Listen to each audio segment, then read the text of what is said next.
அப்படின்லாம் என்ன செய்ய மாட்டாங்க, பார்க்க தோணாது. நான் இதை முன்னுக்கூட்டியே சொல்லிட்டேன். அவங்க டீச்சர், அவங்களுக்கு கர்த்தர் கொடுத்திருக்கிறது போதிக்கிற.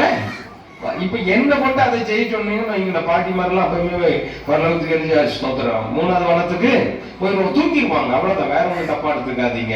அது அவங்களுக்கு ஆண்டவர் கொடுத்த கிருபை, எனக்கு அவங்க கொடுத்த கிருபை. அவங்களோடு நான் சொன்னேன், நாளைக்கு இருங்க சார், இந்த மனப்பாடு போயிட்டு வருவோம் அப்படின்னு. ஸ்தோத்திரம் இல்ல, நாளைக்கு கட்டாய வேதாகம கல்லூரியில டீச்சிங் இருக்கு, நான் போய் ஆகணும் அப்படின்ட்டாங்க. கர்த்தருக்கு ஸ்தோத்திரம். அவங்க நம்மத்தில இருப்பது நமக்கு ரொம்ப சந்தோஷம். அவங்களுக்காக, குடும்பங்களுக்காக, அவங்க பிள்ளைகளுக்காக ஜெபித்துக் கொள்ளுங்கள். தொடர்ந்து அவங்க மூலமாய் கர்த்தர் அங்க ஒரு 600க்கு மேற்பட்டவங்க படிக்கிறாங்க. எனக்கு அது ஒரு 2 நிமிஷம் தான். அந்த காலேஜுக்கு போகும்போது எனக்கு ரொம்ப வேதனையா இருந்துச்சு. தமிழ்நாட்டில் இருக்கிறது ஒரு சில மாணவர்கள் தான். அவ்வளவு திரிபுரா, மிஜோராம், ஸ்தோத்திரம், நாகாலாந்து, அங்கிருந்து பிள்ளைங்க இங்க படிக்க வராங்க. நம்ம பிள்ளைங்களை ஆண்டவருடைய ஊழியத்துக்கு விடுறதெல்லாம் இப்ப என்ன ஆகி போச்சு, குறைஞ்சி போச்சு. என்ன படிக்கிற, இன்ஜினியரிங் படிக்கிறேன்.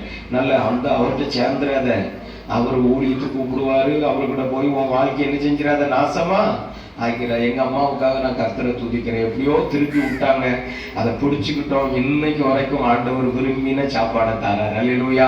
இயேசுடைய ரொம்ப உற்சாகமா அல்லேலூயா போடுறான். 100க்கு அங்க நின்னுட்டே போடுறான். அது 100க்கு 100 உண்மை அப்படின்னு. அல்லேலூயா.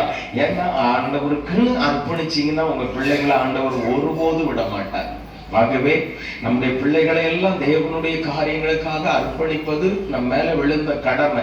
ஏற்றுக்கொண்டா சந்தோஷம், இல்ல அவனுக்கு வேலை தான் செய்யணும்னா சந்தோஷமா போ, ஆண்டவர் ஏற்றுக்கொள்வார். ஆனால் இன்னைக்கு தமிழ்நாட்டுல அர்ப்பணிப்பு குறைந்து போச்சு. உண்மை இது, 100க்கு 100% உண்மை. அர்ப்பணிப்பு இல்லை. என் பிள்ளை ஏறநெட்டிகள் படிக்கணும், என் பிள்ளை அது படிக்கணும், இது படிக்கணும், ஊழியத்துக்கு வந்துடக்கூடாது. ஆனா இயேசுவை நான் நேசிக்கிறேன். எப்படியா இயேசுவை நீ நேசிக்கிற? எப்படி நேசிக்கிற? உன் பிள்ளைய கூட ஒண்ணு அது நான் கொடுக்க மாட்டேன்.